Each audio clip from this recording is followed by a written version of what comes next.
ನೋಡಿ, ಇಷ್ಟು ಮಾತ್ರವಲ್ಲ, ಈ ಉತ್ತರ ಕನ್ನಡ ಜಿಲ್ಲೆಯಲ್ಲಿ ಮುಂದುವರಿದ ಮಳೆ ಆರ್ಭಟ. ಕದ್ರಾದ ಮಹಾಮಾಯಿ ದೇವಸ್ಥಾನ ಈಗ ಜಲಾವೃತವಾಗಿದೆ.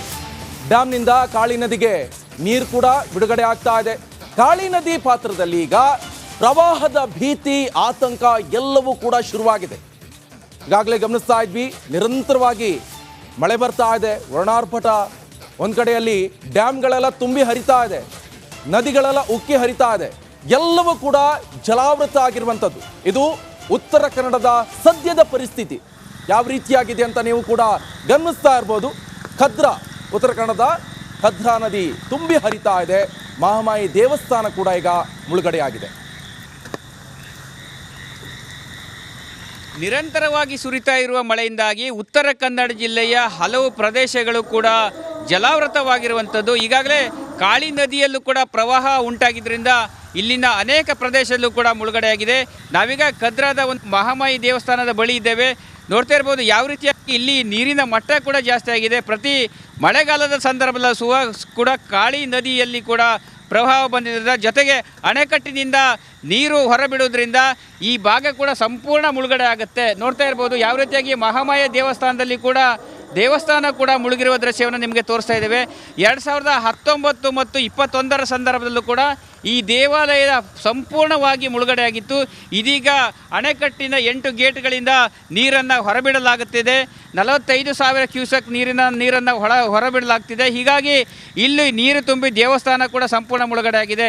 ಹೀಗಾಗಿ ಇಲ್ಲಿನ ತಗ್ಗು ಪ್ರದೇಶಗಳ ನಾಗರಿಕರು ಕೂಡ ಸಂಪೂರ್ಣ ತೊಂದರೆಯನ್ನು ಕೂಡ ಅನುಭವಿಸ್ತಾರೆ. ಉತ್ತರ ಕನ್ನಡ ಜಿಲ್ಲೆ ಕಾಳಿ ನದಿ ತೀರದಲ್ಲ ಪ್ರದೇಶದ ನಾಗರಿಕರ ಆತಂಕ ಕೂಡ ಹೆಚ್ಚಾಗಿದೆ. ಯಾಕಂತ ಹೇಳಿದ್ರೆ ಈಗಾಗಲೇ 8 ಗೇಟ್ಗಳ ಮೂಲಕ ನೀರನ್ನು ಹೊರಬಿಡುತ್ತಾ ಇರುವುದರಿಂದ ಕಾಳಿ ನದಿಯ ಎಡ ಮತ್ತು ಬಲದಂಡೆ ಪ್ರದೇಶಗಳ ನಾಗರಿಕರು ಆತಂಕದಿಂದಲೇ ಕಾಲ ಕಳೆಯುವ ಪರಿಸ್ಥಿತಿ ನಿರ್ಮಾಣವಾಗಿರುವಂಥದ್ದು. ಕ್ಯಾಮ್ರಾ ಪರ್ಸನ್ ಕಿಶನ್ ಗುರು ಜೊತೆ ನಾನು ಶೇಷಗಿರಿ ಮುಂಡಳ್ಳಿ, ರಿಪಬ್ಲಿಕ್ ಕನ್ನಡ, ಕಾರವಾರ. ತುಂಬಿ ಹರಿತಾ ಇದೆ ನಂದಿನಿ ನದಿ. ಇದರ ಡ್ರೋನ್ ಕ್ಯಾಮ್ರಾದಲ್ಲೂ ಕೂಡ ಸಾಕಷ್ಟು ದೃಶ್ಯಗಳು ಕೂಡ ಸೆರೆಯಾಗಿದೆ. ವರ್ಣಾರ್ಭಟಕ್ಕೆ ತುಂಬಿ ಹರಿತಾ ಇದೆ ನಂದಿನಿ ನದಿ. ನದಿಯ ಅದ್ಭುತ ದೃಶ್ಯ ಡ್ರೋನ್ ಕ್ಯಾಮರಾದಲ್ಲಿ ಸೆರೆಯಾಗಿದೆ. ಕಟೀಲು ದುರ್ಗಾ ಪರಮೇಶ್ವರಿ ಕ್ಷೇತ್ರದಲ್ಲಿರುವಂತಹ ನದಿ ಇದು. ದೇವಸ್ಥಾನವನ್ನು ಕೂಡ ಆವರಿಸಿದೆ ಈ ನದಿ. ವಿಹಂಗಮ ನೋಟ ಡ್ರೋನ್ ಕ್ಯಾಮರಾದಲ್ಲಿ ಸೆರೆಯಾಗಿದೆ. ದೃಶ್ಯವನ್ನು ಕೂಡ ನೀವು ಗಮನಿಸಬಹುದು. ಪೌರಾಣಿಕ ಹಿನ್ನೆಲೆಯನ್ನ ಒಳಗೊಂಡಿರುವಂಥ ನಂದಿನಿ ನದಿ ಇದು.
ನೋಡಿ, ಮಳೆಯಿಂದ ಏನೆಲ್ಲ ಅವಾಂತರ ಸೃಷ್ಟಿ ಆಗ್ತಾ ಇದೆ ಅಂತ.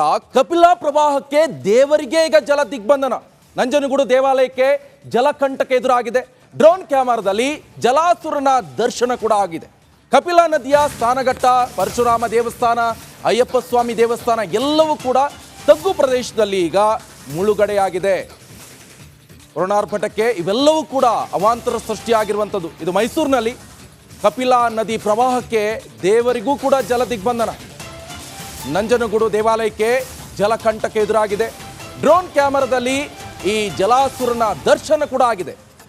ಕಪಿಲಾ ನದಿಯ ಸ್ನಾನಘಟ್ಟ ಇರ್ಬೋದು, ಪರಶುರಾಮ ದೇವಸ್ಥಾನ ಇರ್ಬೋದು, ಅಯ್ಯಪ್ಪ ಸ್ವಾಮಿ ದೇವಸ್ಥಾನ ಎಲ್ಲವೂ ಕೂಡ ತಗ್ಗು ಪ್ರದೇಶದಲ್ಲಿದೆ. ಅವೆಲ್ಲವೂ ಕೂಡ ಈಗ ಮುಳುಗಡೆ ಆಗಿದೆ. ಆ ದೃಶ್ಯವನ್ನು ಕೂಡ ನೀವು ಗಮನಿಸ್ತಾ ಇರ್ಬೋದು. ಮೈಸೂರಿನ ನಂಜನಗೂಡಿನಲ್ಲಿ ನಡೆದಿರುವಂತಹ ಘಟನೆ ಇದು. ದೇವಾಲಯಕ್ಕೂ ಕೂಡ ಜಲಕಂಟಕ ಎದುರಾಗಿದೆ.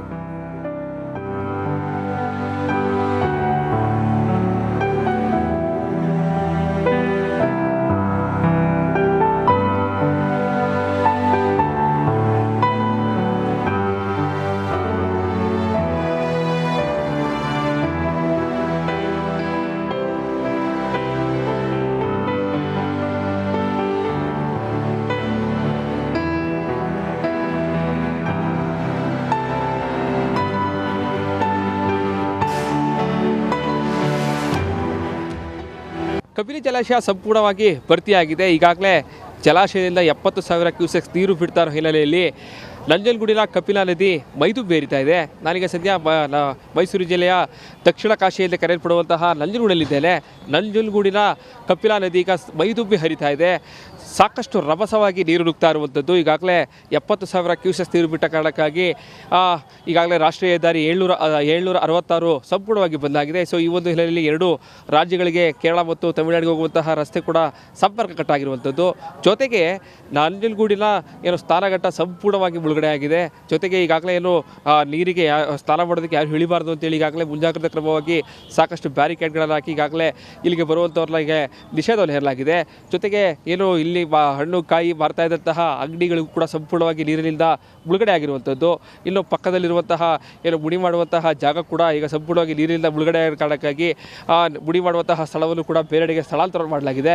ಜೊತೆಗೆ ಸ್ನಾನಘಟ್ಟದ ಪಕ್ಕದಲ್ಲಿರುವಂತಹ ಅಯ್ಯಪ್ಪ ಸ್ವಾಮಿ ದೇವಾಲಯಕ್ಕೂ ಕೂಡ ಈಗಾಗಲೇ ಜಲದಿಗ್ಬಂಧನಾಗಿರುವಂಥದ್ದು. ಸಂಪೂರ್ಣವಾಗಿ ಅಯ್ಯಪ್ಪ ಸ್ವಾಮಿ ದೇವಸ್ಥಾನಕ್ಕೆ ನೀರು ನುಗ್ಗಿರೋ ಕಾರಣಕ್ಕಾಗಿ ದೇವಾಲಯ ಕೂಡ ಬಂದ್ ಮಾಡಲಾಗಿದೆ. ಈಗಾಗಲೇ ನಂಜನಗೂಡಿನ ತಗ್ಗು ಪ್ರದೇಶಗಳಲ್ಲಿ ಈಗಾಗಲೇ ಪ್ರವಾಹದ ಭೀತಿ ಎದುರಾಗಿದೆ. ಜೊತೆಗೆ ಈಗಾಗಲೇ 16 ಕಲ್ಲಿನ ಮಂಟಪ ಇರ್ಬೋದು, ಪರಶುರಾಮನ ದೇವಸ್ಥಾನ ಇರ್ಬೋದು, ಎಲ್ಲವೂ ಕೂಡ ನೀರಿನಿಂದ ಸಂಪೂರ್ಣವಾಗಿ ಮುಳುಗಡೆ ಆಗಿರುವಂಥದ್ದು. ನೀವೀಗ ನೋಡ್ತಾ ಇರುವಂತಹ ದೃಶ್ಯ ಇದು ಕಪಿಲಾ ನದಿಯ ನಂಜನಗೂಡು ದೇವಾಲಯ ಮುಂಭಾಗದಲ್ಲಿರುವಂತಹ ಹರಿಯುವಂತಹ ನದಿ ಇದು. ಸಾಕಷ್ಟು ವೇಗವಾಗಿ ಒಂದು ಬೋರ್ಗರದಿಂದ ಈಗಾಗಲೇ ಹರಿದು ಹೋಗ್ತಾ ಇರುವಂಥದ್ದು. ಸುಮಾರು 70,000 ಕ್ಯೂಸೆಕ್ಸ್ ನೀರು ಬಿಟ್ಟರ ಕಾರಣಕ್ಕಾಗಿ ಸಾಕಷ್ಟು ಪ್ರವಾಹದ ಭೀತಿ ಎದುರಾಗಿದೆ. ಇಲ್ಲೂ ಕೂಡ ಸಾಕಷ್ಟು ಮಳೆಯಾಗುವಂತಹ ನಿರೀಕ್ಷೆ ಇದೆ. ಸೊ ಇನ್ನೂ ಹೆಚ್ಚಿನ ಪ್ರಮಾಣದಲ್ಲಿ ನೀರನ್ನು ಹೊರಬಿಟ್ಟಲ್ಲಿ ಮತ್ತಷ್ಟು ನಂಜನಗೂಡಿನ ತಗ್ಗು ಪ್ರದೇಶಗಳಿಗೂ ಕೂಡ ನೀರು ನುಗ್ಗುವಂತಹ ಸಾಧ್ಯತೆ. ಸೊ ಹೀಗಾಗಿ ಸಾಕಷ್ಟು ಮುಂಜಾಗ್ರತಾ ಕ್ರಮಗಳನ್ನು ತೆಗೆದುಕೊಳ್ಬೇಕು ಅಂತೇಳಿ ಈಗಾಗಲೇ ಜಿಲ್ಲಾಡಳಿತ ಕೂಡ ಸಾಕಷ್ಟು ಸುರಕ್ಷತಾ ಕ್ರಮಗಳನ್ನು ತೆಗೆದುಕೊಂಡಿದೆ. ಒಟ್ಟಾರೆ ಹೇಳೋದಾದರೆ ಏನು ಕಪಿಲಾ ನದಿ ಮೈದುಂಬಿ ಹರಿತಾ ಇದೆ. ಸಾಕಷ್ಟು ಪ್ರವಾಹದ ಭೀತಿ ಕೂಡ ಈಗ ನಂಜನಗೂಡಿನಲ್ಲಿ ಎದುರಾಗಿರುವಂಥದ್ದು. ಕ್ಯಾಮ್ರಾ ಪರ್ಸನ್ ಸಚಿನ್ ಜೊತೆಗೆ ವಿನೋದ್ ಪಡವರಳ್ಳಿ, ರಿಪಬ್ಲಿಕ್ ಕನ್ನಡ. ಈ ಕಾರವಾರದಲ್ಲಿ ನಡೆದಿರುವಂತಹ ಈ ಗುಡ್ಡ ಕುಸಿತ ಪ್ರಕರಣ ವಿಚಾರಕ್ಕೆ ಸಂಬಂಧಪಟ್ಟಂತೆ ಕುಮಾರಸ್ವಾಮಿ ಅವರು ಕೂಡ ಈ ಪ್ರದೇಶಕ್ಕೆ ಭೇಟಿಯನ್ನ ಕೊಟ್ಟಿದ್ದಾರೆ. ಜಿಲ್ಲಾಧಿಕಾರಿಯವರಲ್ಲಿ ಮಾಹಿತಿಯನ್ನ ಪಡೆದುಕೊಂಡಿದ್ದಾರೆ. ಕಾರವಾರದಲ್ಲಿ ಗುಡ್ಡ ಕುಸಿದು ದುರಂತ ಸಂಭವಿಸಿದೆ. ಶಿರೂರು ಗ್ರಾಮಕ್ಕೆ ಕೇಂದ್ರ ಸಚಿವ ಕುಮಾರಸ್ವಾಮಿ ಭೇಟಿ ಕೊಟ್ಟಿದ್ದಾರೆ. ಗುಡ್ಡ ಕುಸಿತ ಪ್ರದೇಶವನ್ನ ವೀಕ್ಷಿಸಿದ್ದಾರೆ ಕುಮಾರಸ್ವಾಮಿ. ಜಿಲ್ಲಾಧಿಕಾರಿ ಅವರಿಂದ ಮಾಹಿತಿಯನ್ನ ಪಡ್ಕೊಂಡಿದ್ದಾರೆ HDK.